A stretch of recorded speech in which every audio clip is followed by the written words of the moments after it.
nama saya Carolina Wewengkang. Saya berasal dari kelas 6D, Akuntansi Keuangan D4. Saya mahasiswa aktif Politeknik Negeri Manado. Dan saat ini saya akan membahas di video ini mengenai akuntansi pusat dan cabang. Apa itu akuntansi pusat dan cabang?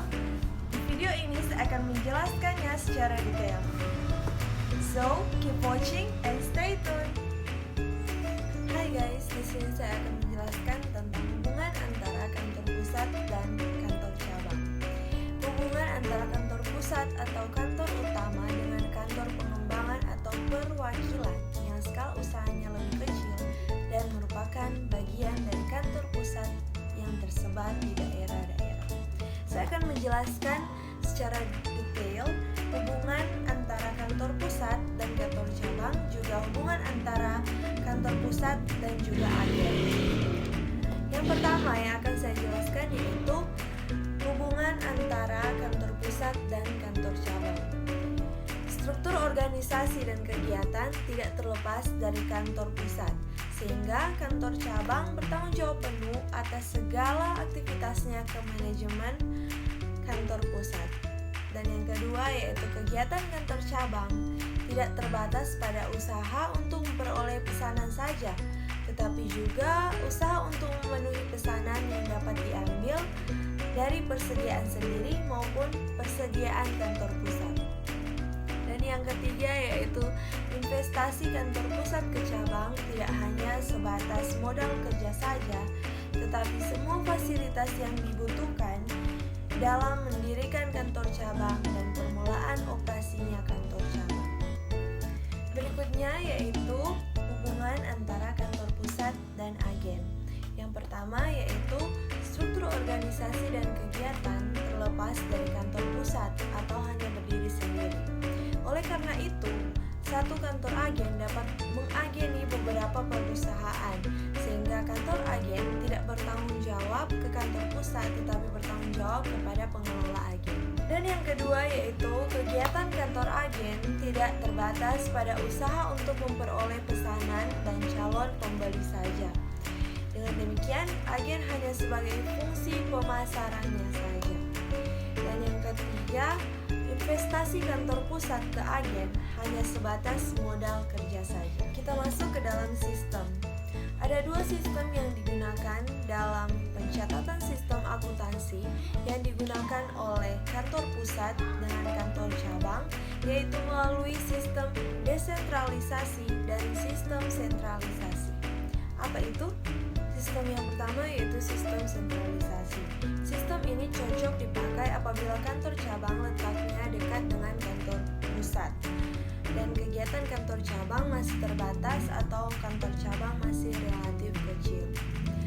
Akuntansi kantor cabang diselenggarakan oleh kantor pusat, jadi hampir mirip dengan pencatatan kantor agen, di mana rugi laba kantor agen dipisahkan dari rugi laba kantor. Baiklah teman-teman, di sini ada contoh penggunaan sistem sentralisasi terhadap pencatatan jurnal, yaitu yang pertama, kantor pusat mengirim kas sebesar 200.000 untuk pembukaan kantor cabang. Jadi bisa dicatat kas kantor cabang pada kas atau aktiva sebesar 200.000.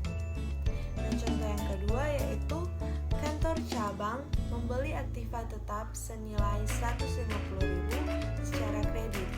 Lalu dicatat sebagai berikut, yaitu aktiva tetap kantor cabang yaitu 150.000 pada kas kantor cabang yaitu 150.000. Dan di sini ada juga contoh selanjutnya teman-teman, yaitu penjualan barang yang semuanya dilakukan secara kredit, yaitu kantor pusat sebesar 1.500.000, kantor cabang sebesar 700.000. Harga pokok atas barang dagangan yang dijual tersebut masing-masing 1 juta dan 400.000.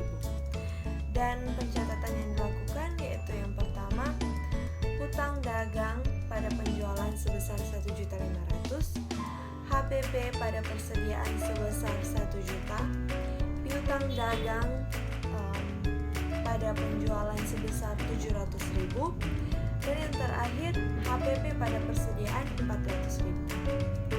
Dan juga jurnal yang selanjutnya yaitu penagihan piutang dagang. Kantor pusat sebesar 1.300.000 dan kantor cabang sebesar 500.000.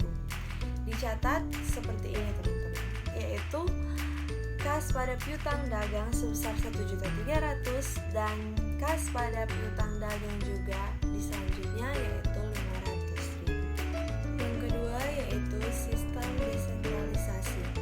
Pencatatan transaksi di kantor cabang diselenggarakan oleh kantor cabang itu sendiri. Namun bila dikehendaki oleh kantor pusat, maka terdapat pos-pos tertentu yang pencatatannya dilakukan oleh kantor pusat. Hal yang penting mengenai akuntansi dan pencatatan sistem desentralisasi terhadap transaksi yang menghubungkan antara pusat dengan cabang adalah rekening koran timbal balik atau disingkat RK. Sehingga pencatatan setiap transaksi dalam jurnalnya juga sedikit berbeda dengan jurnal biasa. Transaksi keuangan kantor cabang di dalam sistem desentralisasi dikelompokkan menjadi dua transaksi, yaitu pertama, transaksi antara kantor cabang dengan kantor pusat. Transaksi ini akan mempengaruhi hubungan kantor cabang dengan kantor pusat, sehingga transaksi ini dicatat baik oleh kantor cabang maupun kantor pusat. Dan yang kedua yaitu transaksi antara kantor cabang dengan pihak yang ketiga. Yang dimaksudkan di sini yaitu transaksi ini tidak mempengaruhi hubungan kantor cabang dengan kantor pusat, sehingga transaksi ini tidak dicatat di kantor pusat. Berikutnya adalah contoh transaksi yang mempengaruhi kantor pusat dan kantor cabang, yaitu yang pertama, pengiriman kas atau aktiva dari kantor pusat ke kantor cabang dan sebaliknya. Dan yang kedua yaitu pengiriman barang dagangan dari kantor pusat ke cabang dan sebaliknya.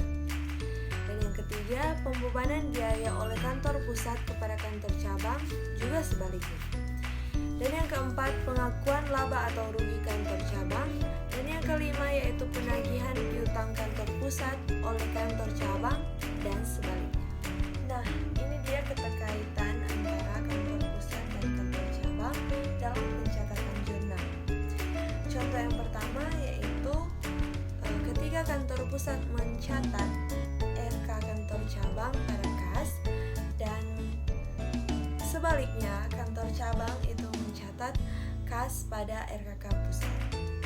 Lepas dari semua keterkaitan dan hubungan antara kantor pusat dan kantor cabang, ada juga masalah khusus yang dialami oleh kantor pusat dan kantor cabang, yaitu pertama, apabila jika kantor cabang berada di luar negeri. Dan yang kedua yaitu pengiriman barang ke cabang dinota di atas harga pokok. Dan yang ketiga, pengiriman aktiva antar cabang atas perintah kantor pusat. Poin kedua, masalah yang dihadapi atau kendalanya yaitu pengiriman barang ke cabang dinota di atas harga pokok. Namun bisa jadi pengiriman barang dagangan dari kantor pusat ke kantor cabang dinota di atas harga pokok. Oleh karena itu, kantor pusat yang kelebihan harga nota yang dibebankan pada kantor cabang di atas harga pokok akan dikredit di rekening cadangan kelebihan harga. Kita bisa lihat contohnya lagi, yaitu apabila kantor pusat mencatat persediaan dengan sistem fisik, bisa dicatat yaitu RK kantor cabang pada pengiriman cabang ke kantor cabang pada cadangan kelebihan harga. Dan apabila kantor pusat mencatat persediaan dengan sistem perpetual, yaitu bisa dicatat RK kantor cabang pada persediaan barang dagangan pada cadangan kelebihan harga. Ada poin penting di sini, agar laporan keuangan kantor pusat dan laporan keuangan konsolidasi memberikan informasi yang sesungguhnya. Dengan kata lain, agar laba atau rugi dari kantor cabang menunjukkan laba yang sesungguhnya, maka cadangan kelebihan atas barang dagangan yang dijual oleh kantor cabang akan diperlakukan sebagai penambah laba dari kantor cabang melalui jurnal yaitu cadangan kelebihan harga pada rugi laba kantor cabang. Poin yang terakhir yaitu pengiriman kas antar kantor cabang atas perintah kantor pusat. Transaksi ini akan mempengaruhi masing-masing pihak yang terkait, yaitu seperti ini. Yang pertama yang dicatat oleh kantor cabang pengirim yaitu rekening kantor pusat pada kas. Dan yang kedua yang dicatat oleh kantor cabang penerima yaitu kas pada rekening kantor pusat. Dan yang ketiga yaitu yang dicatat oleh kantor pusat rekening kantor cabang penerima pada rekening kantor cabang pengirim. Baiklah, sekian pembahasan dari saya. Semoga informasi-informasi yang telah saya sampaikan bisa bermanfaat bagi Anda semua. Terima kasih telah menonton.